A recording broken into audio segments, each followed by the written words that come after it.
All right. Well, welcome to another episode of Energy Bites. I'm Bobby Nealon. You got the Rad Dad here, John Calfan. How's it going? The Hogs are they've been 1-1, but pretty competitive. It's not a completely lost season yet. Like a half blue pig, something like that. Yeah. Well, I was talking to Sydney this week in Calgary, and I was like, "Is it nice that you just don't have to worry about football?" And she's a Florida State fan. Oh, Lord, no, that's right. Yeah. She was like, "Yeah, it actually is." She's like, "It must be nice that your husband has a different team that you can at least pivot to." He's a Penn State Okay. guy, and so I was like, "At least you get that." Yeah. Me and my wife are just screwed. It's insane. Being It's Arkansas insane how fans. bad Florida State that so fast. But we got a comeback matchup this weekend. I hope we can perform on. I don't even remember. It's okay. Okay. So it's a no-name school, but you should it's a take school care we of should business. beat. Yeah. Hopefully. Fair enough. All right. Well, cool. Well, excited. We've got Rob Stover here from Enverus. It's the Senior Director of Corporate Data and Analytics. So, thanks for joining us. I know you and I have gone back and forth on social media and Slack channels and stuff quite a bit. I know quite a bit. Yeah. It's nice to kind of finally meet you in person. You guys, I've been following kind of a podcast a lot. Awesome. Know a lot of people in it and being in the industry before. So yeah, happy to be here. Great. Well, and thanks for making the drive from Austin. Absolutely. Absolutely. A lesser man would have just, done a It's good to escape sometimes. Yeah. So it's a lot better. I mean, we've had some good ones like, virtually, but it's much easier to do in person and just better environment. And this always get compliments on the setup here. So, usually we kind of kick it off with a kind of a current event or something going on in data or tech. And I think I tagged both of you in it, but I kind of quoted it. But I think FiveTran and I think it's the CEO did the analysis or one of, someone, is it George Fraser, I think? Yeah. And so I'll kind of quote this and we can kind of talk about it here. We, some people kind of got into it in the threads as well, but it was, so they did an analysis on Snowflake and Redshift, like kind of the query history or whatever. And they were able to tell that basically of the queries that scan at least 1 megabyte, the median query scans about 100 megabytes. So that's the 50th percentile, but then the 99.9th percentile scans about 300 gigabytes, but I mean, like basically what that means is like almost every query that's done is under 300 gigabytes of data scanned. So basically 99.9% of real queries could run on a single, large node computer. So do we really need all this distributed compute? Is it really necessary? And again, some of this is that the technology is enabled so you don't have to do that. But now we've got DuckDB and some of these, really efficient query engines. Now we can push more things down to the edge. So, and I think we've all kind of known, especially in oil and gas, like we don't have big data. And again, I think even what was big data 10 years ago when I got in the industry is not big because, again, Moore's law and all these things and storage is cheaper. So what you can do with data is just so much better, but definitely, I'm excited to get your take on that and kind of dive into what you're using because, I'd say probably outside of me or more than me, like you keep up with those things more than just about anyone else in the industry that I know. So. No, absolutely. I mean, it's not surprising. Sorry. Yeah, no, you're good. It's not surprising. We didn't talk about it, but just make sure you're a little bit closer to the mic. It's not surprising that, that the results are, sort of what they found and what they're seeing. I mean, there's just not a lot of companies that are dealing with that kind of scale on a second millisecond basis of data kind of coming in and being analyzed or aggregated in some sort of way for data applications or processing and workflow kind of things. So yeah, it's just not surprising. I mean, to your point, analyzing data in the upstream side, you're just not dealing with tons. Unless you were on the accounting side, maybe invoice volume and stuff. Which, but even like a GL is not big data relative to what people. No, definitely not. Big data. There's not a lot of Ubers, right, or Netflix, where you get daily, millions and millions of rideshare data. Right. That's where they're building custom in-house kind of things. And that's why a lot of those, whether it's ETL tools or, Spark or all these things that are born out of these companies because out of necessity. Right. But again, like using say Snowflake, but I think even though especially you're tied in like us, you see these things and you almost, is it an imposter syndrome thing or whatever, but maybe what we're doing is not that important or, it's like, or they do it again, I think they talked about it in the article too, but they do all these benchmarks on 100 terabyte data sets. And it's like, well, that's great, but it's always a standard benchmark, right? But that doesn't apply to, again, probably now 99.999% of the customers that are actually, evaluating them. And so that, and one of the reasons I think why myself and even realizing what kind of data we were working with at Enverus, we're still a B2B company, right? With a limited set of customers, 6,000, 8,000 logos, annual kind of transaction volumes, right? We're not dealing with like monthly SaaS things where you're, coming and going and upgrading out of app and doing a lot of digital things where it's really PLG or product-led growth type of stuff. Yeah. Like I said, the biggest data sets we've got are all internal data sets, right? Like we're looking to scale out some information about our customers because they've got, large counts of invoice volume. So I got to work with open invoice data, right? Or I want to take all the Prism data that we got, about our customers and say, okay, sweet, how can we use this to know more about our customers and market to them better? Sure. Right. So that's like where our fun, maybe larger sets of data come from. But still, in that sense, Snowflake's like just so nice and fit for purpose. Yeah.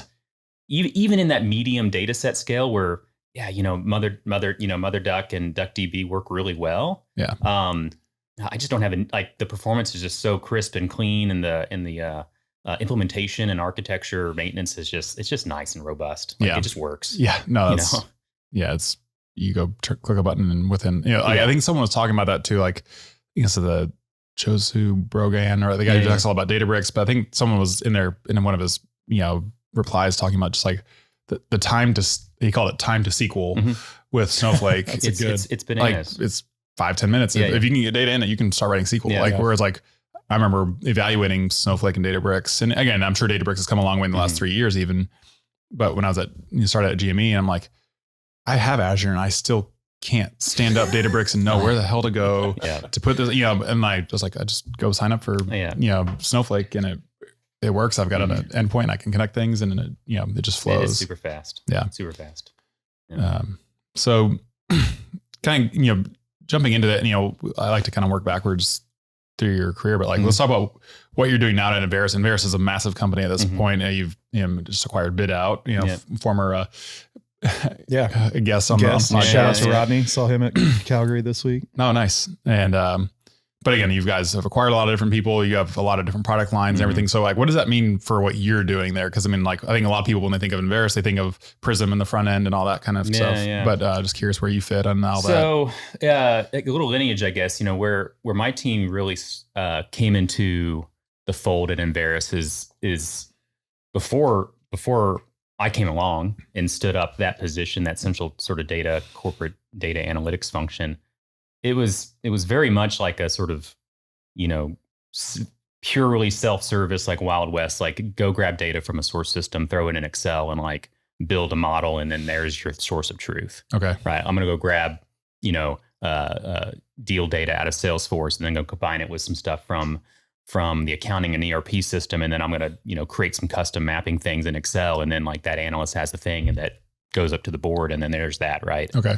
And obviously with the size of the company, which is, I think we publicly stated, it's a large SaaS business, a mature SaaS business that's got 40 plus unique applications that we sell. You just needed more than that, right? To scale and get the level of insights that you can't control and manage and govern the right way in Excel. So I came in and said, hey, we need to build a proper way of doing this, through a data architecture and system, and I think I can build that here for you. Yeah. And it started immediately with the sort of need to look at some of our key corporate metrics, which for any B2B SaaS company is annual recurring revenue. Sure. Right. It's a subscription sort of metric. All that data lives in something, and where you pull it in, you can look at it by customer and account and product and see who's churned, who's upgraded and downgraded. So that was a goal initially, right? Do that, do it cleanly, do it in Snowflake, build models that are governed and managed, and then populate that out to the end user, which is finance and the like. So it makes sense when you think about your title, but so you are about data analytics for your internal customers. Absolutely. Yeah. Okay. Yeah. And again, it's just kind of ironic because obviously you guys have strong data competency on how you provide data and write applications for your. Well, it was really funny consumers. When the guy who hired me was sort of like his consternation was, hey, we do like analytics really well for our customers and our products, but we don't do it so well for ourselves. Yeah. It's a eat or be eaten kind of world in there. And like, we're just all doing things like in isolation. Sure. And so that was really just to catch us up, like internally, like let's mimic some of the processes and best practices we were doing on the product side, to allow our own business to just be better. Right. And grow. Leverage the existing. You're helping everyone else's business be better, Right. you know, but then, you know, you're kind of sabotaging yourselves. Cause again, I guess if you have talent too, you're like, there's probably more value in putting the talent on. Exactly. Yeah, absolutely. We do have a large, obviously tech org. I mean, we've got tons of data engineers, tons of SQL experts, you know, most of our back end product teams are in Databricks, funny enough. Okay. But obviously leveraging or needing to kind of scale out if we need to, looking internally is a super easy thing. Sure. Yeah.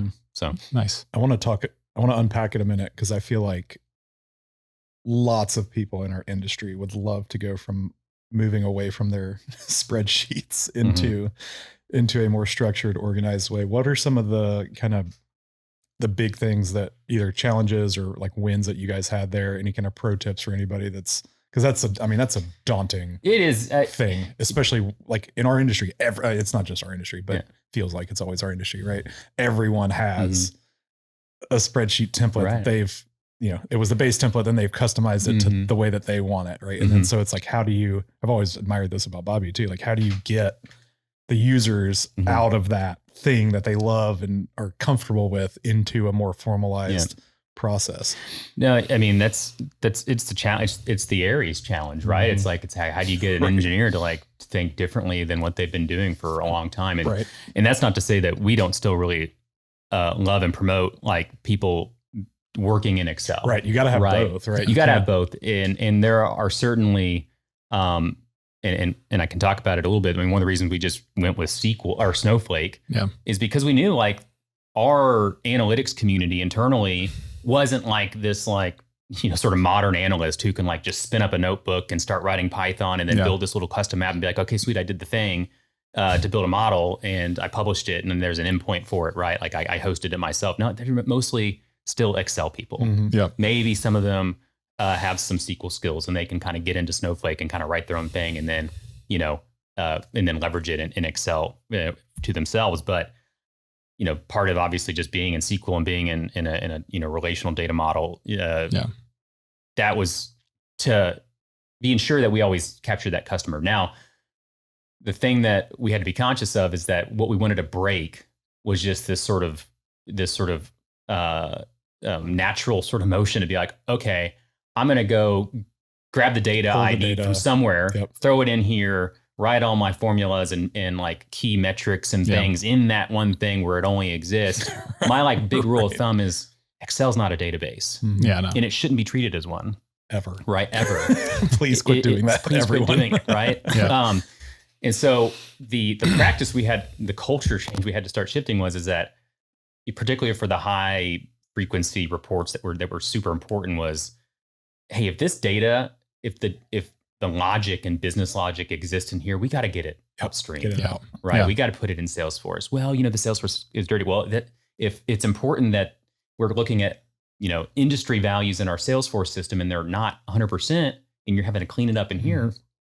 Right. We got to fix that. Right. Because I can give you, and we do, like, you know, the part of the, like meeting them in the middle and not being like, hey, we're going to get rid of Excel and I'm going to put you in Power BI or Tableau or, you know, something else is they're not going to change that way. So let's fix the underlying components of how they do their work in Excel, i.e. just, hey, here's a nice clean set of data and tables out of Snowflake that you can then pull in. And then all you're doing is like building pivot tables off of already calculated measures that everyone agrees to, right? Like this win rate percentage means this, and you don't get to define it here, right? So that was our first task, and we've been pretty successful at doing that, and now we're kind of to the point where these users, a lot of our users, main users, are like, well, teach me now how to fish. Like teach me how to do the thing in Power BI or wherever that Power I can take that model you built and I can kind of customize it myself, right? And if I need something like a new metric, I'll ask you guys to help me curate it and standardize it. but none of this sort of Wild West approach anymore. So, sounds very familiar. And it's not, I was going to say, it's not we still battle it all the time. It's, people, or take the path of least resistance. Yeah. That's just human nature. Yeah. So that's where, at least from our standpoint, cause we try to implement, I think we use very similar tooling, obviously too. Yeah. But just trying to having the support from the top was huge for us too. Mm-hmm. Where it was our C-suite would be like, if you're doing that there, that's wrong. And again, I've always said that Excel or Power BI, whatever, they're great prototyping tools too. I want people to take the data and play with it, and they're the experts in their domain. I want them, but we need to have those that cycle, and where we're iterating, and if we realize this is something like you're saying, it's going to be used as a corporate metric, or an answer is being derived from this, it needs to be. We need to institutionalize that knowledge upstream, and again, it'll probably be done more efficiently because Snowflake can crunch that against millions of records much faster, and then you just pull it down and select stars a lot easier than it is. I mean, any helpful tips, right? That you asked that question.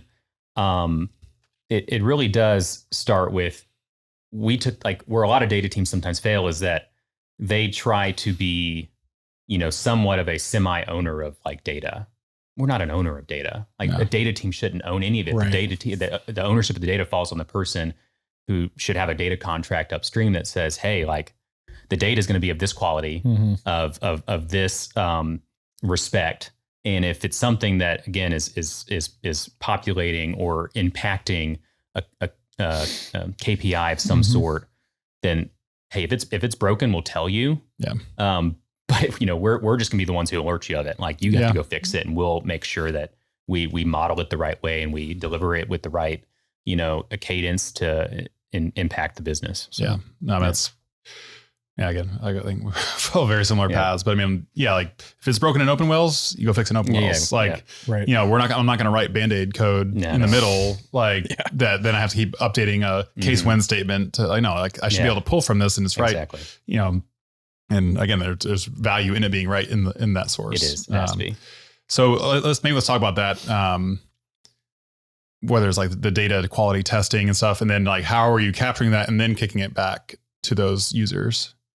Yeah. So, nothing we haven't gone full, I'd say sort of the data contract approach where, we're giving them sort of strict, building strict tests at the source that completely fails if it fails. Yeah. Of course I say that in some regards we are. There are certain data sets like our Mm-hmm. application measurement platforms. You've obviously maybe you've seen or heard of some of those CDPs, customer data platforms. Okay. They've got capabilities to basically put little SDKs inside your application, and you can see when people are doing certain things, in Prism or wherever. I can see Bobby, if you go into Prism and you export a data set, right? And so that measurement system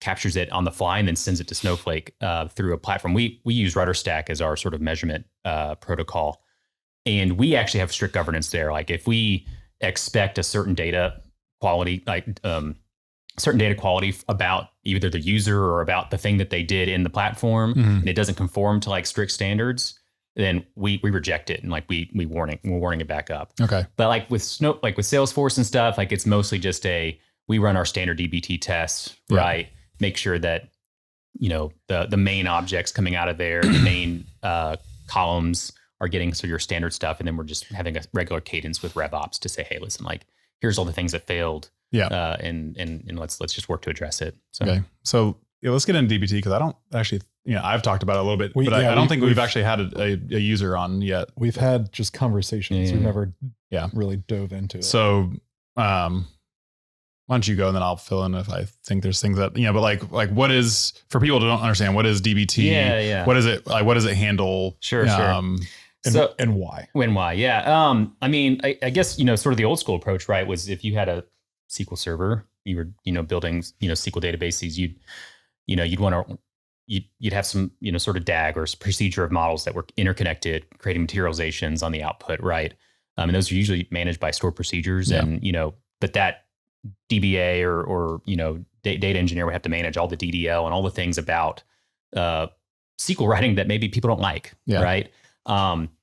DBT was sort of built, data build tools as a really nice analytics tool for data teams to work with cloud SQL environments to sort of abstract away all the crap that people don't like to do when they are managing databases and models in SQL, and just let them just write SQL models, right? Select statements and managing, intermediate, sort of data transformations from, raw data that was being landed into something that was going to be delivered to a BI interface, right? Sure.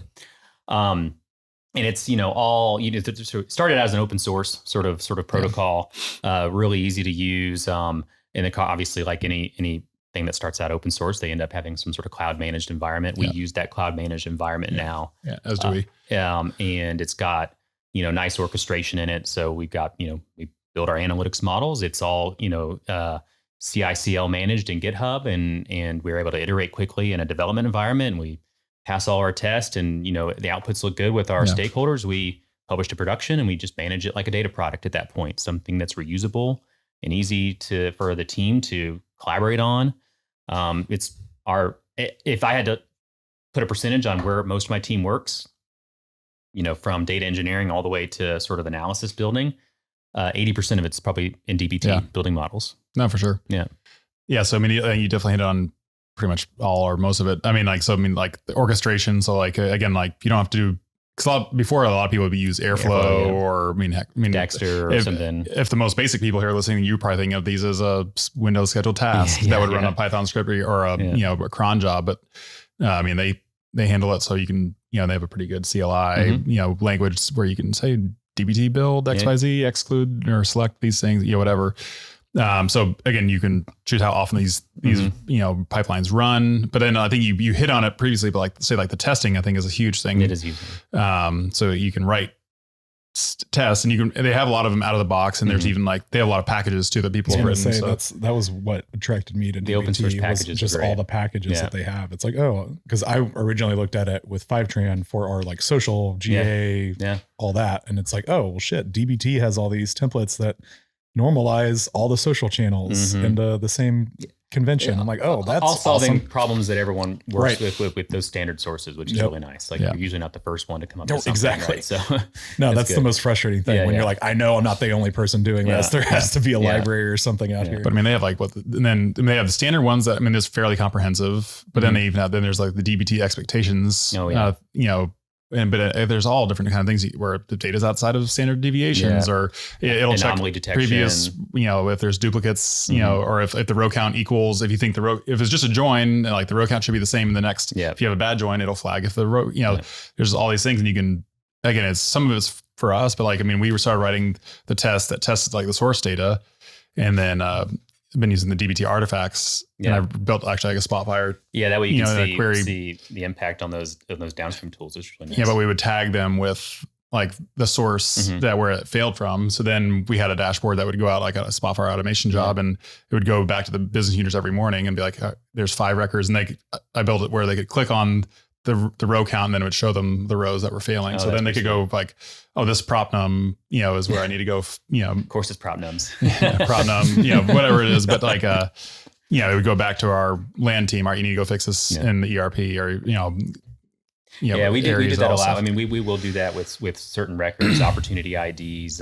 things like that. With Salesforce data in particular, we'll flag back up to our RevOps counterpart and say, hey, this contract is missing end dates, that shouldn't be allowed, kind of thing, right? So we help them out. We try to participate in data quality as much as we can. Because again, you don't own it, but you are intimately familiar with all the different sources and can write things. We don't own it, but we also see it through the lens of being used, right? It's not through the interface and the application. Well, but you do own it downstream, absolutely. Again, if something's creating duplicates, in this, really critical model, all of a sudden, people see this and their production values are doubled. That's a problem. And you can't, and again, so one thing you can do with those tests, you can either have them warn or you can have it fail. And that way, anything downstream of that's not going to get the bad data. Yeah. And then, you get it and you can go remedy pretty quickly. Yeah. But actually, we didn't talk about the documentation either. Documentation piece is nice because like I said, governance and data quality and communicating out like what things mean, especially at a company that size, is a critical piece to just success as a data org. Yeah. Right. Giving that person that metadata, that ability to kind of come in and be like, okay, that's what that means there. That's what that unique ID means there. That's what, okay, this is US currencies, and this is okay, et cetera, right? Versus them asking, hey, what's this new column mean? I don't know. Let me find out, right? So that piece is critical. We're actually just about to expand into an enterprise relationship with DBT, where we get much more of the new DBT Explorer they have all features, the column level lineage and all that. Column level lineage, which is huge for us internally, because obviously, like, sometimes you just don't see the impact of like that one column that, hey, someone asks, hey, can we get that one obscure thing that I only need, and then like it gets added here, but then it like crashes like 300 models. And So. Yeah, because I mean, like, one thing that DBT's always had, and it's really cool, but is like the table level lineage. But then all of a sudden you get in there, you're like, well, it'd be really cool if I had column level lineage. And I mean, we even tried, I think it was Datafold for a little bit, and it didn't have enough value. But it was one of the only things we could get our hands on 2 years ago that had column level lineage. And I think early on it helped one of our analysts help with some of the documentation where he could trace it all the way back, more easily. But now, I mean, DBT is weaving it in, and then, SQL Mesh. And there's actually some data governance tools now, like Elementary, that that will do a lot of the anomaly detection and some of like the more advanced unit testing type stuff on top of DBT. But it also gives you column level lineage too. So if you don't want to go like fully scale onto like DBT Enterprise because you like the open source package, then there's lots of tools now that sort of integrate with and let you see a full scan of like your metadata on your columns and like where things are broken or where not. So, it's super cool. It is. I mean, people that haven't done ETL just don't understand. I know the nightmare that it can become. Absolutely. There was actually one we I don't know if you ever heard of Coalesce. Coalesce is they had a really awesome one, because you could like put a new column in, and like the source, and then like say, I'm going to push it to these downstream ones automatically or not. Okay. And it would actually go and like say, okay, propagate everything downstream of your DAG. Is that a little more GUI based, or it is a little more, it's more drag and drop, but it was expensive. So I said, no, thank you. Like, it's awesome, but I'm not going to. Well, and that's the cool thing. I mean, like you said, the DBT is it's a Python package is what it is, and you can run it for free.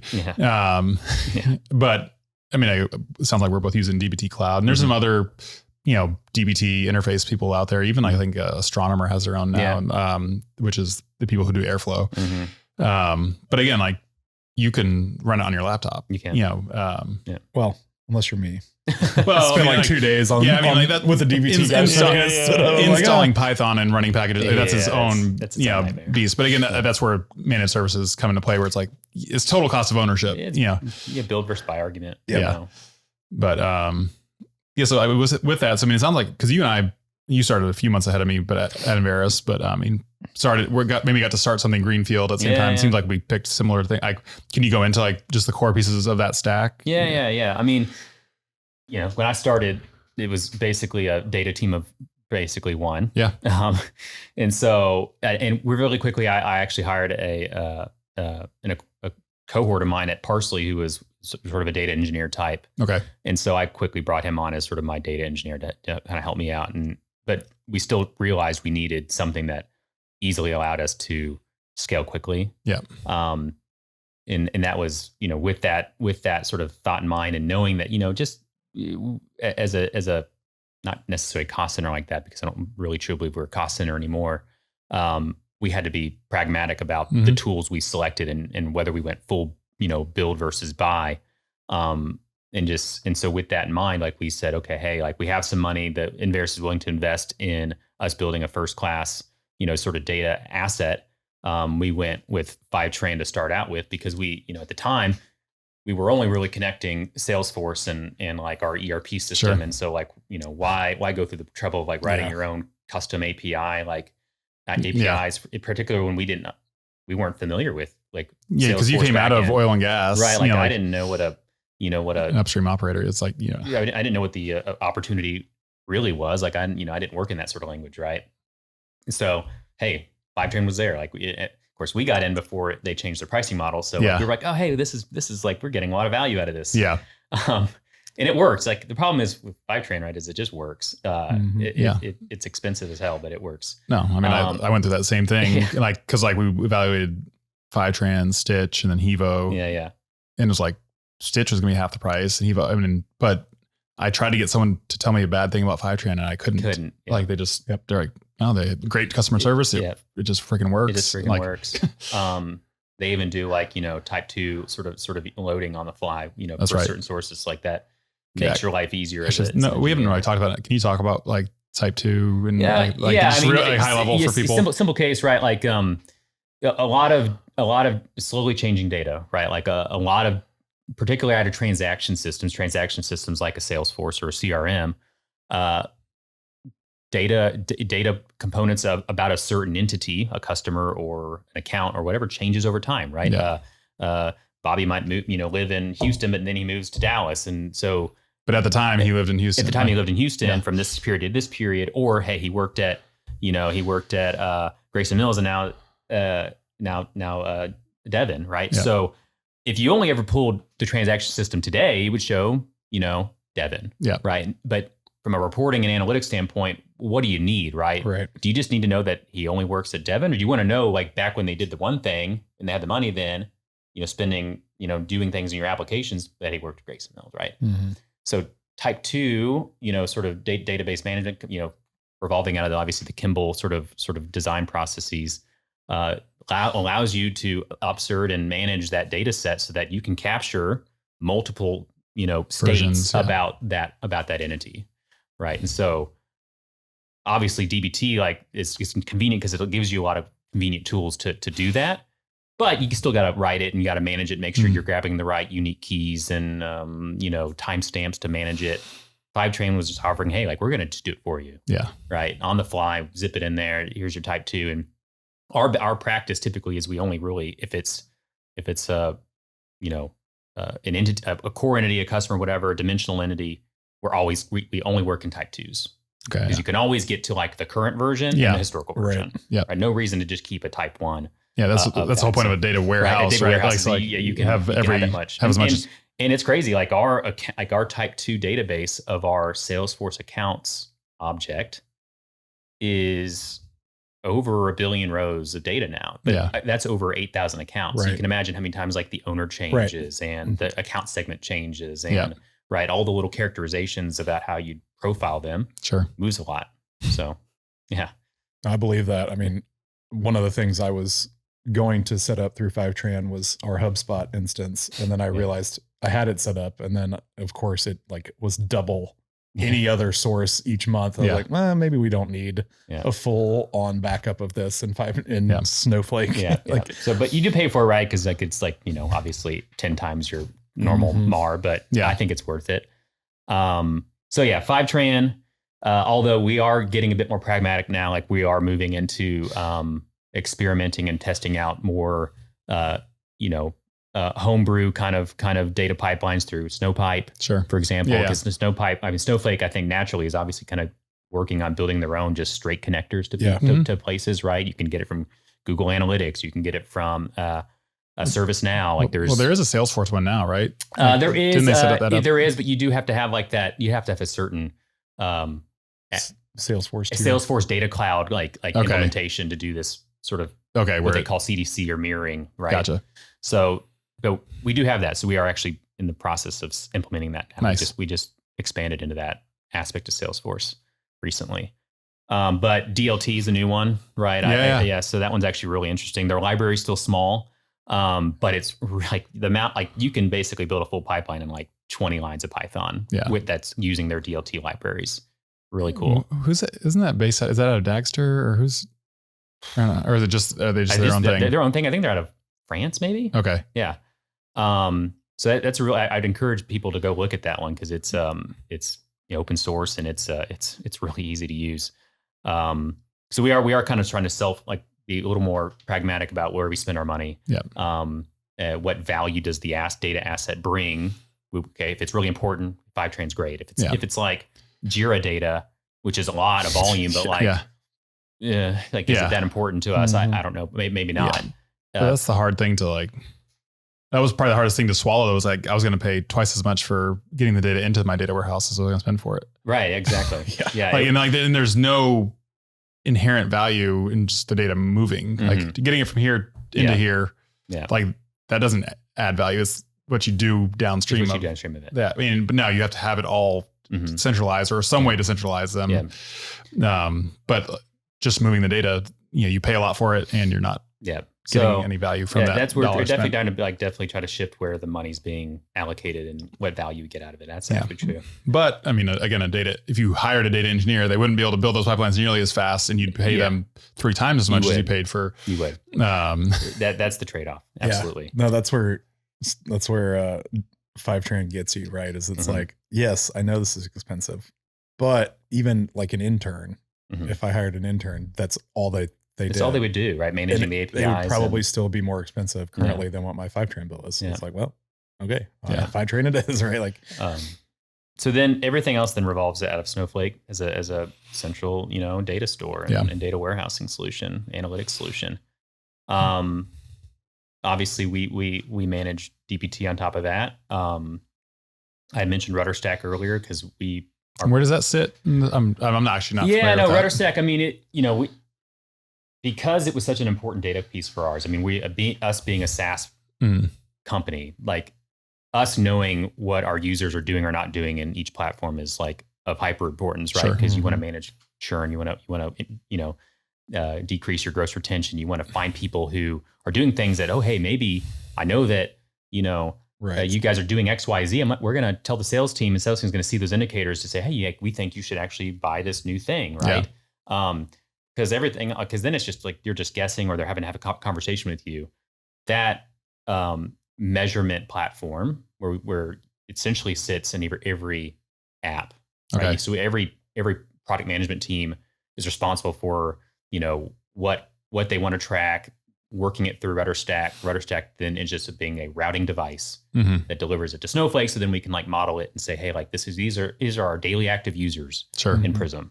Right. And by the way, these are the ones that are doing, custom Fusion data sets. And these are the ones that, who are onboarding and then they sort of died off. So let's try to remediate, any unhealthy or at-risk customers. Right. So that's probably, we are just wrapping up that project. It's probably the most important project we've done this year. Yeah. Because just having that level of insight about our customers is how we grow the business and how we keep them in-house. Right. But that sits, it's most traditional CDPs, like a segment, they would have had their own database basically in the cloud, and they would have managed it, and you had to integrate it and batched into Snowflake. This is what you would call, I'm missing the term, but it's just a service, right? That doesn't store any of the data. It just delivers it straight to Snowflake. Composable, that's what it was. Okay. Composable CDP. Nice. Right. So, that worked really well for us because it was cheaper, basically I'm just paying for event volume at that point. So those are the two core pieces about the data that we manage and collect. So you can think about the data pipeline being event streams through Rudderstack and then application, batch jobs. Okay. I talked about DBT. We're in the process of now thinking about the semantic layer, kind of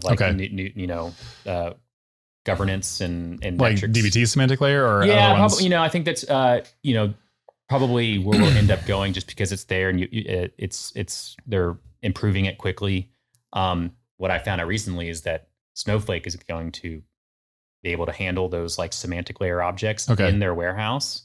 Okay. So say if you had this semantic model that said, hey, this is your revenue model, right? And here's customers and here's, time, your calendar and information.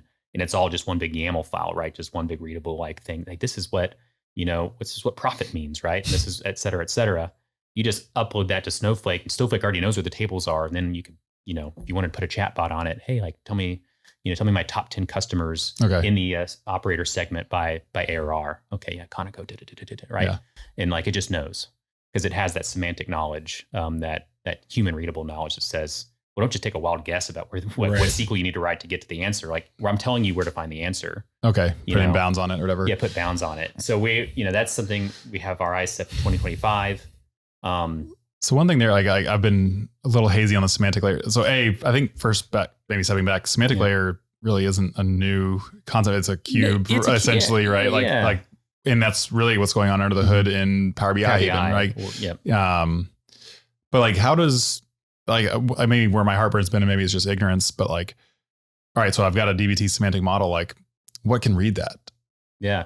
I mean, like, are there even downstream analytics tools that can even read from that? Yeah, there's quite a few now. I mean, actually, but are they mainstream? Like, yeah. Well, funny enough, if you can go onto the Microsoft App Store and in Excel download a direct link into the DBT semantic layer. Okay. Yeah, and it'll be like pick your measure, pick your thing, and if you wanted to, as long as it's been put into production in the semantic model, like I said, maybe you had one for revenue, right, or win rate or pipeline. Okay. And you said, hey, these are the dimensions that govern it. You'll see, like, okay, I can look at it by region, by customer, by product, and I pick that thing, and it just pulls into a pivot table. Okay, cool. Like the analyst doesn't do anything else, right? We have Hex as a notebooking platform, cloud-based one. We love Hex. Like, it's one of our favorite. It is really tools. Cool. I messed around with it a little bit. But it integrates straight to the DBT semantic layer. So again, like if you wanted to be sure that, hey, if someone pulls win rate from Excel or Hex, they're going to get the same answer, right? And it's consistent, and they don't have to like think about the SQL they have to write. And did I do that right SQL that you told the semantic layer to run when it submits that query, right? And it says, okay, I know how to pull that together. It abstracts away all the SQL that you would have written to build that metric or that table or that join or whatnot. So Hex is really cool because, and maybe we can dive into that for people, just but like, it's like you said, it's a notebook thing, but like I can write a block in Python, and then I can reference that block in a SQL statement below it. Yeah. And then I can do another Python or two SQLs, like, so, and you can chain them all together. Start stringing. And then you can use that to orchestrate some stuff as well, right? Applications too, right? Because it's got Markdown. They have their own proprietary like visualizations and like table like cells. So, like, you could be like, hey, here's this Python, and then you build a data frame, and then like you say, okay, I want a bar chart, and you could parameterize all the things about the data frame. Like if it was like, hey, so, metric A and B and C, and then time, and then something, parameterize it, add as a drop down or whatnot, or a filter. Here's that table, right? And then it's like a BI tool at that point. So again, you might say, well, why do you have that in Power BI and all these things? I think for us, there's definitely a very much like we want to methodically limit the amount of dashboards that exist in the organization, because if you're not careful, you'll end up with 8,000, right? Yeah. My sweet spot that we're working for is like, you shouldn't have more than 50 or 60. Like total. Across the company. Because I mean, like probably any functional group should have 2 or 3. Yeah. And so work with them to say, hey, what are the metrics that you care about and the drivers of those metrics? What's your 80-20? Like and let's build the 50 or 60 that, those metrics resolve up to, whether it's pipeline or whether it's, some sort of support ticket or customer success, like, tree of metrics. Those are the dashboards, right? That's them. There's no need for anything else. If you're telling me this is what the growth model looks like for the company, right? For those cases where they're like, well, you know what, I really want to look at some really interesting like correlation, analysis, and it's kind of a one-off thing. Maybe I do this biannually. Okay, sweet. Like, there's just things that BI tools can't answer easily, because you have to conform the data in a certain way that limits also the analysis as well. But I can do whatever the heck I want in Python, right? I can build a logical, a logistics regression, and then do the things and add a bunch of details. And that's what that's what we use Hex for. Yeah. Right. And so we do a lot of that where, if we have a data request or some data product request that's really obscure, Hex it is. Like, we'll build a Hex app. And what's awesome about Hex is that you pay for it per seat, but it's unlimited readership.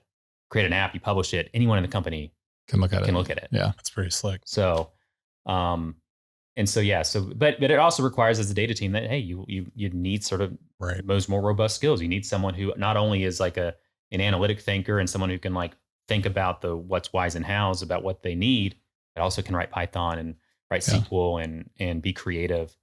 And obviously they're building out with it, with LLMs and chatbots and AI wizards, like they're making it more accessible, right? Even like I have a couple of people on my team who I call like data product managers, right? Like, because we are creating data products, like, it's really good to have a product manager for that, right? Hey, we build a product for you. We're going to treat it as such. We're going to feature, grow it over time. Yeah. but even they can get in and they can play around and ask, the AI wizard, like, hey, I'm trying to write this thing to do this one thing in Python, and like they can iterate and they can kind of prototype. Sure. So it's really opened up the abilities of our team, to manage an analytics request. That's cool. It's really awesome.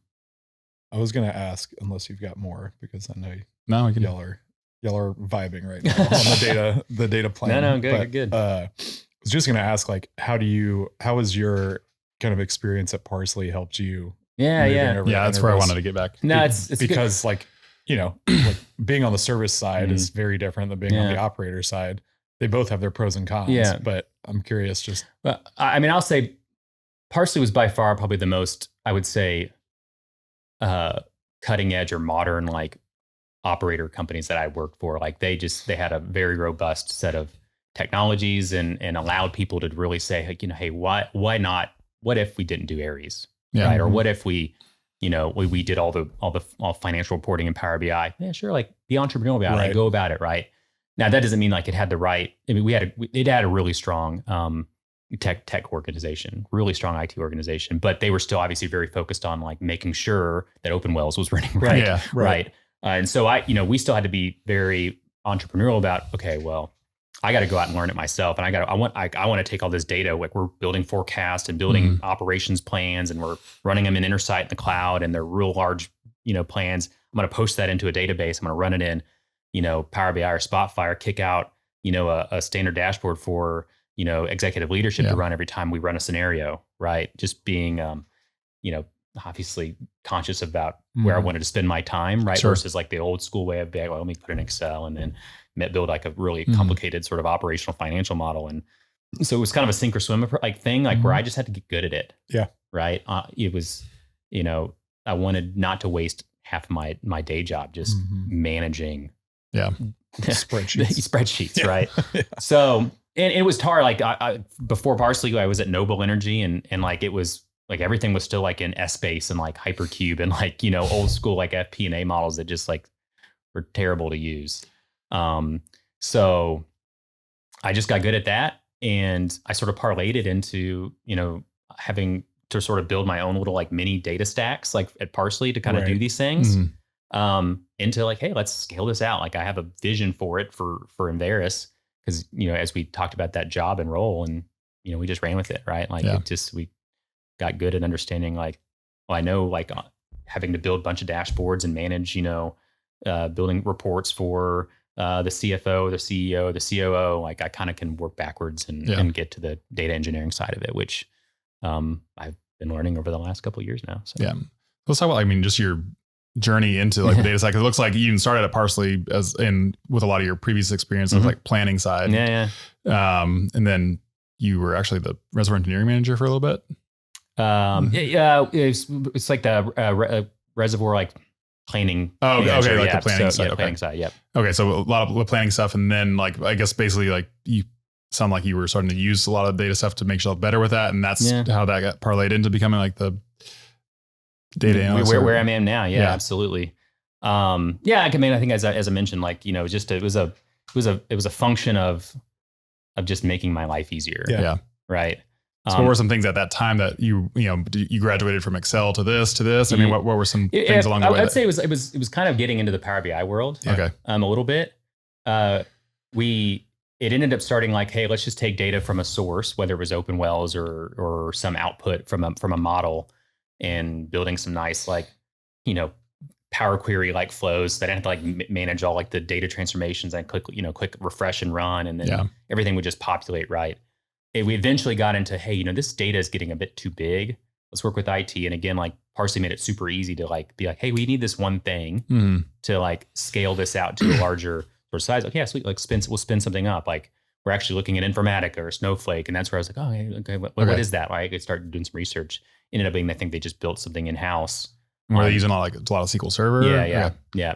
So, they'd spin up some SQL servers for us that, we'd work with a DBA to like get OpenWells data in. So we had like better cost data, so we can do our capital planning better, right? And so we can integrate that into the planning process. And so just all the little things that I think even probably like, all the inefficient processes about when we were doing like reservoir planning and like ops planning. Yeah. You're taking this data from here, this data from here, this data from here, and like building a model. It's always just like manual, right? Sure. But we got to the point like at Parsley where it was, we could connect it to those systems, flow it in, tweak our inputs, run it. Output was in the cloud, pull it down into Power BI, and then like, then you're really just spending most of the time doing efficient things like scenarios and planning exercises, and like not having to do the 50% of, well, let's wait for for the Excel to stop spinning, right? So that's kind of where, again, that's where we at Parsley really allowed, I think, that skill set and maybe curiosity of like technological curiosity kind of pushed me into a state of like understanding like, okay, like this is actually fun. Like that part was actually really cool. And then obviously when Pioneer acquired Parsley, we just weren't in a position to want to move to Dallas. We liked Austin. My family liked Austin, and fortunate enough, like I was like oil and gas adjacent and very sweet. Like I'd love to do that. So was thankful that they gave me that opportunity. I wasn't like I was coming like to do, I was some data engineer from some other SaaS business. Like, but I think they appreciated the. I was gonna say you've got the domain expertise. The domain expertise, right? Very hard to train someone on. That I think that helped a little bit because I understood the customers, understood the products, understood all the little things. I was gonna say from that standpoint, but it's like it is more like serving a SaaS company. But how much does that domain if you could dive into that? Well, it's funny enough. Like if you think about a SaaS business, right? You've got a bunch of customers paying you something, and there's a finite. At some point that subscription or their contract ends, right? And you either renew them or they go away.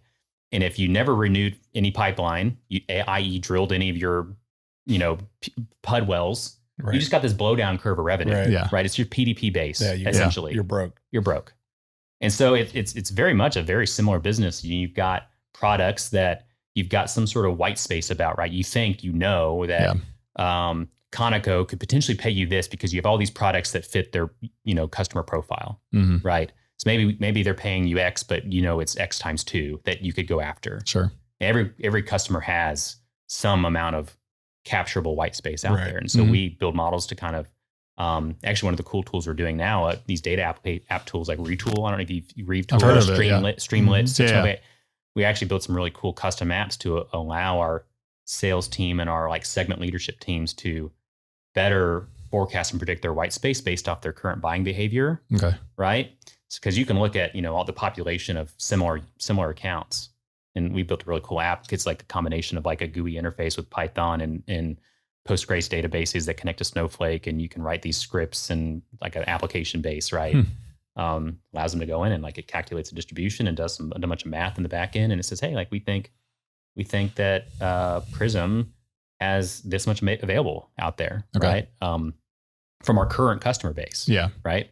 So, but having that knowledge, right, to understand like, okay, I don't think that they would actually buy that, right? Or, I know what the data kind of looks like when I'm looking at a user doing workflows in Prism.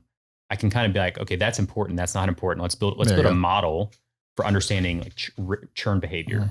Like why would a geologist or a land person or a company of X size or has this many wells remaining, why would they not want to expand in Prism or just not or hate it, right? Yeah. So having that kind of context, because I've done it and I've used, IHS and I've used Enverus or Prism in the past, at a former life.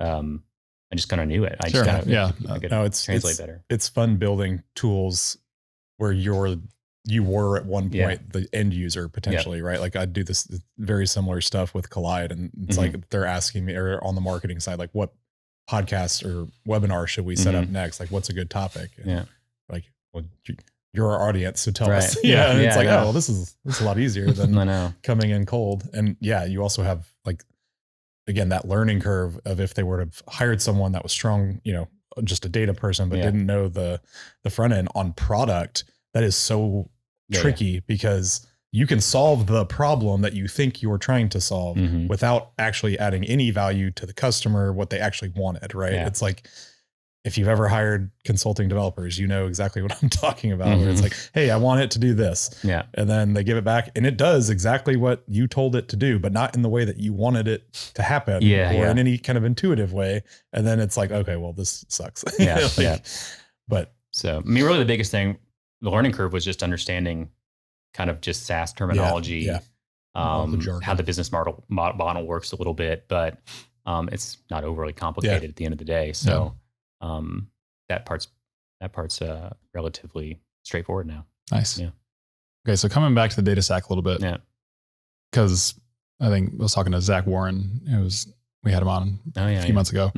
And he's like, so are you going to do a postmortem on like your data stack at GME? I was like, that's not a bad idea. It is a good idea. And it's just for me personally, I think he said he did it at another job too or whatever, and he never published it. But like, even just if you wrote it for yourself, just as notes. I can only imagine how good that would be just for internal. Like all the shit that you would have done differently or not done or recommended not to do. But I mean, obviously I'm very fortunate to have had a chance to do it greenfield when I did it, and chose, and I wouldn't regret what I chose at the time, but if I was going to do it today, would those be the exact components that I would choose? I mean, or if I said you had to change all three, like if you had to change Snowflake, if you had to change DBT and you had to change FiveTran, how would you do it? Think about it. Yeah. I mean, that's probably the problem with SaaS, right? Is that there's so many damn options, right? And do they all really have any differentiating factors? Not, maybe on pricing for the most part, but again, like saying getting grandfathered in, I'm assuming y'all are grandfathered into DBT as well,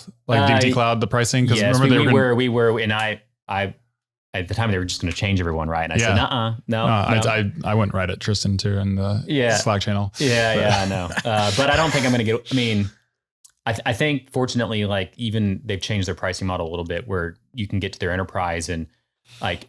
You can choose to pay like sort of like for the semantic layer, which only charges you if you use something. Okay. Right. So as long as like you're not going crazy and again, you need to be a good steward about your data model, because if you have 8,000 models and you're running them on hour increments, like that's on you. Do you really need that kind of frequency? They're all going to run at midnight. Probably not. Right. But if I had to go back, I mean, I think, or if you had to do it now, you do it now. Not change it then, but like, let's just say you had the opportunity, same exact opportunity now. Would you choose the same things, or if I forced you to change, what would you? That forced me to change. Yeah, I want to keep this question in the rotation. I think it's a good question. Yeah, it's a good question. I'd still pick DBT. Say versus like say a SQL mesh. I mean, like I said, it's not mature enough probably yet. Probably not mature enough. I mean. It's also hard to say if you never test or play with, like that's the conundrum. So the interesting thing about SQL Mesh is that it can import a DBT project. It talks DBT, but then they do things a little bit differently. Yeah, but it's just not as mature yet. It's not mature. I mean, the whole virtual environment thing is kind of interesting, but like I think where my team's probably not sophisticated enough to really get the impact of that, or probably work with the right kind of models and data to really even care about needing several virtual environments, right, that they offer. And now that they both do column lineage, it's like, what are you really getting? Yeah. So it'd be hard not to just say, I mean, there's so many things support DBT. Yeah. Similarly, so many things are tied into Snowflake. Yeah. Right. Snowflake would be. It'd be like hard to not go that direction, because it is so tightly coupled with so many important components of the business. Although I do keep fascinating or thinking about like Mother Duck. Yeah. Because can you talk about what Mother Duck is, just so people? Yeah, so DuckDB is obviously like this, sort of compute program or language around open source. Install it Python R or whatever, and you can work with even SQL. It works really well with like blob storage, locations. So a lot of people who are moving more towards like a lakehouse architecture, right, where everything's just stored in file formats, right, in S3 or Azure Blob or the like, it works really well. Yeah. With that type of architecture, but at the same time gives you just SQL at the end of the day. Mm-hmm. But obviously the promise of it, or the ethos, right, is that data's medium. Data's not large. Yeah, like we started off talking. Yeah, like we started off talking, right? Like even us, we don't have one compute cluster running in Snowflake that's bigger than an extra small. Yeah, just don't need it. No. Yep. And so obviously, like there's tons of people whose computers are very ridiculously good. Yeah. Right? But even better than some of the things that you might have Provision in the cloud, provisioned, right? And so it pushes all that down when it can to the local, compute engine and runs the query there, and it's optimized, and it's, it's extremely performant, right? And allows you to develop in a way that's, again, super quick and easy, right? Now MotherDuck, though, it took that concept and they managed services, right? Hey, we got you sort of a managed service database environment, i.e. like a Snowflake, so that you can do the standard analytics architecture things that you would at scale. Whereas like, DuckDB might be more like, homebrew type of things, right? People who just, who are analytics curious, right? I mean, for some people that aren't, DuckDB is basically SQLite, but for analytics. It's like a columnar, OLAP kind of engine, but super fast and performant. Super fast performant. So I would think about it. I mean, for me, it's like with MotherDuck, like how would I connect Spotfire or Power BI to it? That's where it's at now. It is a little limited still. And even with Databricks, that was the thing when I was trying it. It was like some Simba ODBC driver thing, but it was like I couldn't connect easily to Databricks, and like the Snowflake driver worked. Snowflake driver worked. So there's I do think about it a ton because I do like the cost model quite a bit. It's nice that you can sort of individually prescribe certain users a certain amount of like compute. Okay. Right. So you can say, heck, we know these analysts here are super heavy intense, and like you can like allocate them different amounts of like credits versus others. So like I think you can be super efficient with that cost model, and pay for only what you use. Right. But again, so everything is just so tied in to Snowflake. It's difficult to think about going in another direction. Even Databricks, like our Databricks head guy is always like, hey, when am I going to get you over to Databricks? I'm like, I don't know why I would. Yeah. Just because again, like my use case, the analytics use case is just so nice with that. I get why they use it. Yeah. And they got a bunch of Spark engineers who have just been doing that for a long time. It's using the right tool for the job, right? Like that's what. And what's funny enough is that my data engineer just started using Snowflake notebooks. He's like, man, these things are great. Yeah. We started using a couple of them, and that's because you can deploy a pipeline like in Snowflake, but like chain together like Python or SQL again, like similar to Hex, where like I can reference the Python cell above through SQL and boom, boom, boom. And like it's basically now it's like probably a stored procedure. And like it gets pushed into the thing. And that's what we were talking to Steven, like everything gets compiled down to the same bytecode underneath the hood. Right. And other things I think that I obviously like, I think that Snowflake is, and even DuckDB's got some really cool ones, but they've sort of pushed the edge on what you can do with SQL. Like Databricks isn't like doing anything cool with SQL. Like there's just standard SQL. Like Snowflake's got some really awesome Snowflake only. The SQL syntactic sugar and everything. Qualify statements and like min buys, max buys, like some really cool things that like would have taken you triple the amount of like SQL code to pull off, and they minimize it. Or even DuckDB, I think you can do like function chaining like you would in Python, right? In SQL. So there's just like really cool things that both of those platforms are doing. Yeah. So I think, I'd probably still pick Snowflake just because of, again, our use case and thinking about even with all the governance and like the replication. I mean, again, they make so many things so easy that you don't have to manage at all. Like, and I'm still thinking about the end users, right? Like most of my end users still are very much like, give it to me in Excel. Let me just like put me to the right data set. I'm gonna pull it down. I'm gonna play with it. And to your point, like MotherDuck still is like growing, I think, their sort of outputs and integrations. Yeah. It's like, even then I'd probably be like, like it's not, we're not fully like off of like even Excel. Like, even though I had a demo yesterday of equals, like one of the cloud-based like spreadsheet like functions that have all the Excel primitives. So similar to like Sigma. Similar to those. And so like I keep thinking about those opportunities, because the only thing I don't love about the Excel relationship with Snowflake and Power BI is like that analyze an Excel feature, like the OLAP connectors, which, ODBC drivers are just so old and inefficient. Like when it has to like push back like an Excel query into the Power BI service, like those queries can just like the amount of optimization you have to do is just so janky. When is there like, why are we still using ODB drivers? That's a good question, because I want to get in a little bit. Is like there is now, and it's not going to happen fast enough, but like there is a new, like ODBC is what, I don't know if it was an Oracle database. But ODBC, JDBC passes data in rows, which is how OLTP systems worked. And not columnar. But now we're doing these columnar things. It literally makes no sense, because we're running things columnar here. Yeah. and then we're sending it across the wire in rows back to be transformed back in columnar type stuff. So there is now the Arrow database, ADBC basically. Yeah. Because Apache Arrow is like a columnar format for passing data around.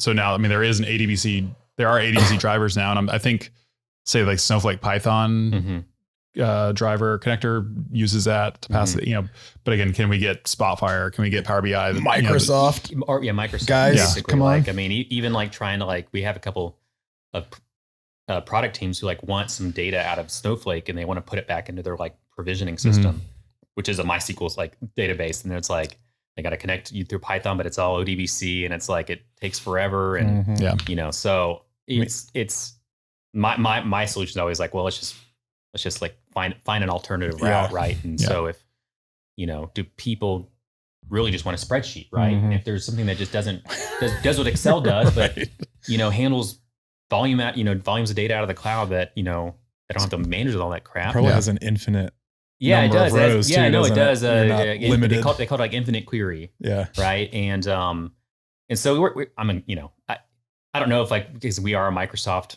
organization. Yeah. We got teams, we got everything. And Excel, obviously is just fair. Yeah. Right. And it's practically free. Well, and for me, I want things reproducible. So going back to what you're saying originally, as long as you're not pulling a CSV out of the ERP and another one here and putting them in the Excel and they do that, once a month and they recreate that process. If we can just give them that output, bam, right into a table, it's probably good enough for most cases. And then they can build their pivot tables or even formulas off of that. No, I mean, I asked because our current Collide dashboard is down because Microsoft is having ODBC.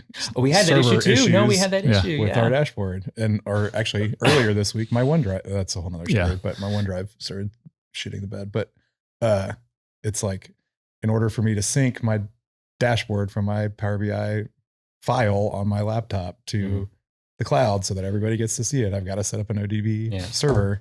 This is so stupid. Yeah, and certainly I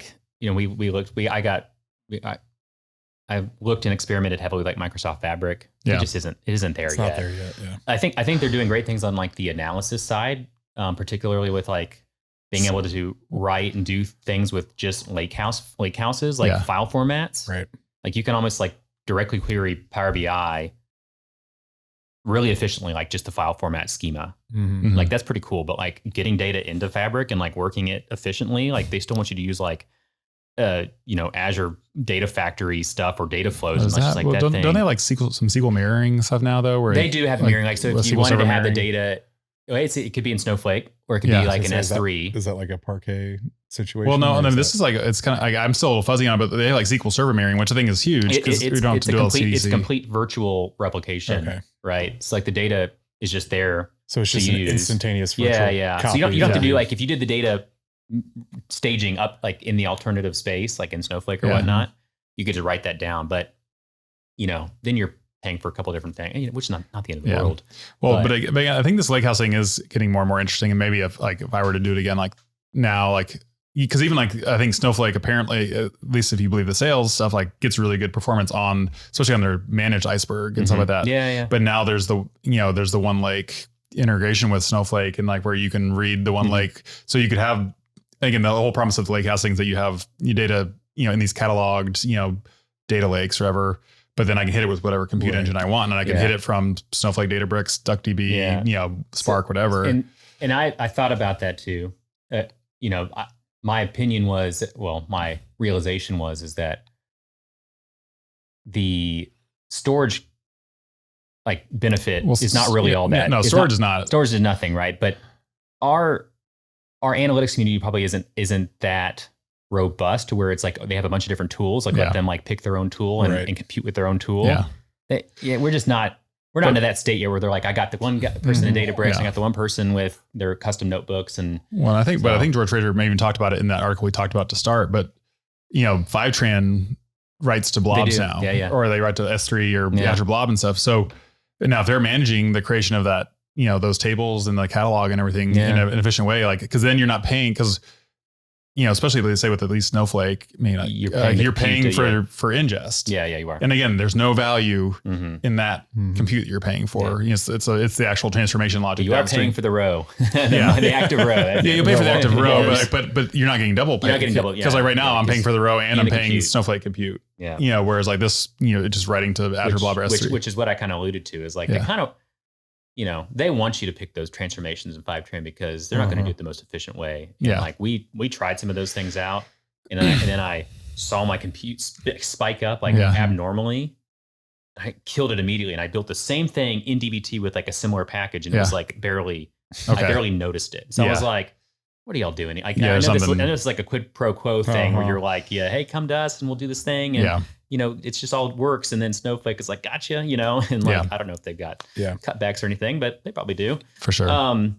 But at least that gives you some of the portability or if you could actually test some stuff, writing it with like a DuckDB and then maybe push those more to like. So that's definitely something that I would think about. But in reality, I probably wouldn't change anything. I think the only thing I would change is like just being a bit more methodical about how we built our DBT models. Being a bit more organized, trying to be a bit more pragmatic about saying no to people, right? Find out what data was value and what wasn't. As you add more developers though too, like keeping a certain standard and make sure there's not, because the whole idea of DBT also is that you don't, the dry code, right? You don't repeat yourself. And then but if you get multiple people, then there's always a risk that you've written the same thing in a couple of different places. Right. So we definitely have to go back quite often and clean up a little tech debt and just always think about like, try not to do the quickest thing that you have to do to get that one thing built. Right. Like let's be sure we're following the right domain model that we think needs to exist for the business and keep it very clean. And so that's probably where like I would have sketched out a complete domain model first of the business and just but that's the problem. Like speed, the time to implementation, it's always easy. That was the hugest value that I think we gave our company, especially was like between FiveTran, Snowflake, and DBT, we were stood up. Literally, when we decided what we were going to use within weeks, when you think about what data warehouse implementations used to take and the money and those cost, just absurd. But with that speed comes the trade-offs of we didn't think about a day. I would have built maybe more dimensional models for certain domains and then built it, but that would take work to go back and do now. But that's you don't know what you don't know until it's too late. Yeah, absolutely. But shit, man, that was a quick hour. Yeah, real fast. It was good stuff though. Yeah. Typically off topic though, what you guys normally cover, but this is more what we try to this is where we want to go with it, where people are learning about different tools and stuff they can use. Yeah. No, we want to geek out, man. Yeah. We'll jump into the speed round here at the end. I've got, we were talking about earlier, what's your favorite video game or board game? Either one, since you're wearing the King Griffey shirt. I had to ask. Man, I cut my teeth and spent a lot of time on the old, college football, games, living in building dynasties and creative characters. It's been so hard for me not to buy the new one. I haven't yet because, it's sort of like, is it a present for myself, for my 3 boys? Hey, like, Dad, you said we can't play, and why are you doing it? Like, get out of here, kid, So I haven't, that might be, I don't know, might be a Christmas present or something. And I'll like scribble my name at the very bottom of it. But probably that, just sports games in general. Games, I never if I did that, like I did this thing because I grew up in the video game age and my wife doesn't understand it. But whenever we were going through like raising our kids and they were infants, like I would be like, hey, I'll take the nighttime duty because like from 9 to midnight when I knew they were going to wake up, I'm like, I'm going to get some gaming in, but it would always be like just like one player single story games. Cause I'm just like, I just need like a start and an end. Yeah. I don't need something that like I have to come back to all the time. So like, I would usually find myself in some of those kind of things too, but mostly college football or, Halo back in the days. We did that, right? We jigger up all the LAN connections and like you get 5 Xboxes in the house and a bunch of man, I'll tell you what, that is the thing that I feel like they have royally screwed up on with the new games is that you cannot co-op on the same console anymore. Yeah. And it's like, this is what my whole childhood was. Like we used to play 64, 4 controllers deep on the same TV or like, and then now you can't do that anymore. Like, what are y'all doing? GoldenEye GoldenEye, good Lord. Yeah. I know. That's good. Yeah. Anyway, that's like I love the online gaming part, right? I play COD and all this stuff. And then I'm fascinated. I have not played a sports game that is online yet, that has like Dynasty online and things like that. So I'm very curious if I do end up getting it, how that's going to shake out. But what you got? What's a open source package that you're really excited about? Oh shit. I know that's a hard on the spot one, because we all look at shit all the time, but or even one that you would recommend other people check out. You've had a lot of success with. I think you brought it up earlier. I think the Great Expectations one is really super powerful to get with really early if you're going down this path, right? Yeah. Because I think data quality is super important to get right early. Yeah. But it's hard. It's hard to look at that much information and like see where it's dirt, like where it's messy. Sure. Right. So you just need something. You need a watchdog. You need things that can tell you very simply, hey, this is in compliance or in test or not. And in Great Expectations is really nifty. There's one off the top of my head. I can't remember the name of it. But there's a couple that help you actually build sort of automate like sort of the source and staging process, like getting like all your source like files built out and stuff like that, which is something you never think about doing until after the fact, and you don't want to do it. Hey, what's that? Like, what's the description of that column? And like yada yada yada. So I can't remember the name of that package, but that I would say like covering that base, covering the like the data quality base, get in that place early. Yeah. Right. And there's great open source packages to help you with that. So if you just don't do it, it gets away from you. Then you just can't ever come back to it because there's always things to do after the fact. For sure. And they're always more important than documentation. They are. Yeah. They really are. Unfortunately, which is where hopefully again, like the promise of LLMs will help with that. No, for sure. What's great now, what I typically end up doing myself is like if I have raw data in Snowflake and I have a table, it gives you obviously the schema, right? It gives you all the information. Like here's the columns and here's the types they are. And if I go into Chat GPT and I say, hey, here's my schema, help me build a thing from this data set. Yeah. And here's where it came from. It came from Stripe. Okay, cool. And like, it'll like give you like this like source YAML and it'll like describe everything and like how to do it. And then I'm just like, sweet, copy, paste, save, run. I feel the same way with putting notes in the code, right? Like I can take my script and dump it into GPT and say, document this. Yeah, absolutely. Add error handling, add rate limiting. Pretty dang. And actually, that's one of the things I actually really liked about MotherDuck was they're like, fix it. Like it'll do that, but also add like the commentary and it'll be really good about that. And it's really well. GitHub Copilot is also extremely good at it. Like it's almost scary good when I'm like writing something and then it'll like pop up like it'll suggest. I'm like the whole that's thing. Exactly what I wanted. Like I can't what tab. Tab go. Like it's insane. Like so it's definitely it's made life extremely easy. Yeah. Nice. Yeah. That's another pro tip though. I don't feel like enough people realize that if you give GPT like language models are all about context. Yeah. So if you give it the context of the table or the data set that you're trying to transform or do something with, it gives you a way better answer. And it can even give you files. Like I backed up our entire bubble database. I exported it all to Excel, took the Excel, gave some sample rows and columns to GPT and said, okay, give me the SQL file. And it gave me the SQL file. I was like, holy shit. I didn't even have to write anything. I didn't write anything. Yeah. And there's sometimes where if I'm like just beating my head about some model, I need some output and I'm just like, I'm out of my depth here. I'll just like be like, hey, this is where I started in a CSV table. And I'm like, this is where I want to be. And I'm like, hey, here's where I started. Here's where I want to end at. And they're just like, oh yeah, I see what you're trying to do. And it's just like, it like does it. And I'm like, I'm going to go try this. Oh yeah, that works. Yeah, that actually works. Sweet. And I'm like, then I learned something. I'm like, okay, I could have done that. Sweet. There's a design pattern. Yeah. Right. So need to get you on the cursor train. Yeah. No, me and one of my tech cohorts that helps my team. We started looking into Cursor. We just signed up for the enterprise last week. And have an active. We've deployed it to all our developers. We will only be hiring developers in the future, Cursor. not for Cursor, but under the it will be in the job description. Okay. We are hiring developers that are comfortable using AI to augment the speed of their Yeah.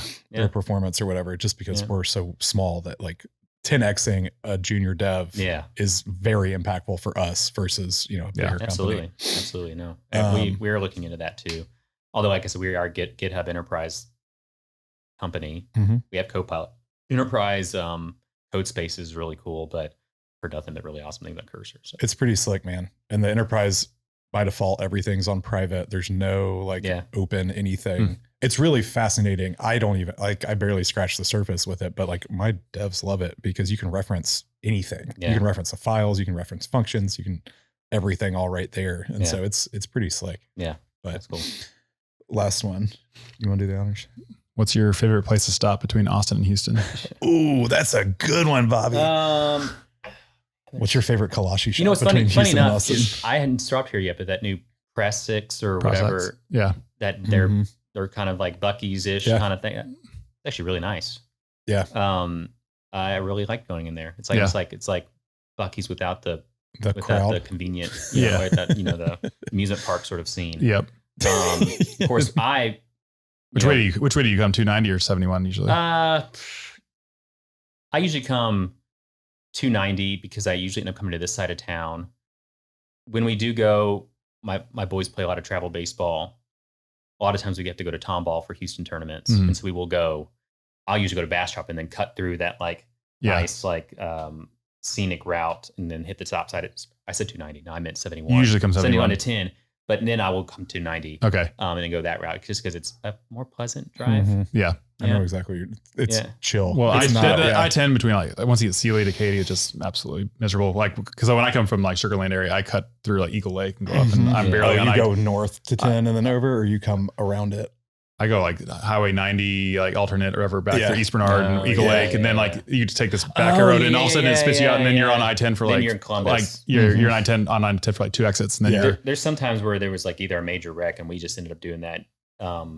Sometimes we have to go to Rosenberg for baseball and we'll take us Eagle Lake. Let me know if you go to Rosenberg. You go to Diamonds at Daily or nice. Which is maybe one of the best baseball parks. Oh, it's pretty awesome. In Texas, I think. That's awesome. I like Hrishka's on 71 right there. Yeah, so that I was about to say my wife's parents always lived in Austin, and when I was in Houston, we would go back and forth a ton. It was always just Ruska's, right? Just pop in there and get a kolache or two, and that was where we typically stopped. Yeah. Nice. I feel like there's more Prosecs or however you say it. Yeah. Prosecs, I think. Yeah, there's more that have been popping up. There have been. Yeah, they're definitely going after that. They're trying to Pepsi it. So awesome, man. As they should. No. All right. What's up? Yeah. Well, I mean, just thanks for joining us. Absolutely. I'm glad you come down, and again, glad to put a real face. I know, right? With absolutely. the name, and this is good. This is good. Definitely fun. Catch up again sometime. Yeah, we should. Absolutely. I mean, it's and again, I said if you're in town for baseball, let me know. I will. Bobby will probably be on the fields somewhere. Yeah, my daughter's has some tournaments at Diamonds a Day this year. So this, the thing about this being in this job is that you get whiplash with how quick it changes. Yeah. So I'm sure if we did this in 6 months, I could have a completely different topic about it. 100%. Right? So it keeps you on your toes, at least. Absolutely. And I like that part. I'm kind of naturally just like. I guess one thing we didn't cover: where can people find you? Just LinkedIn. LinkedIn. Yeah. Cool. I don't socials much. So no, that's fair. That's awesome, man. Thanks so much for joining us. Yeah. Thanks, guys. Thanks, everybody. We'll see y'all next time.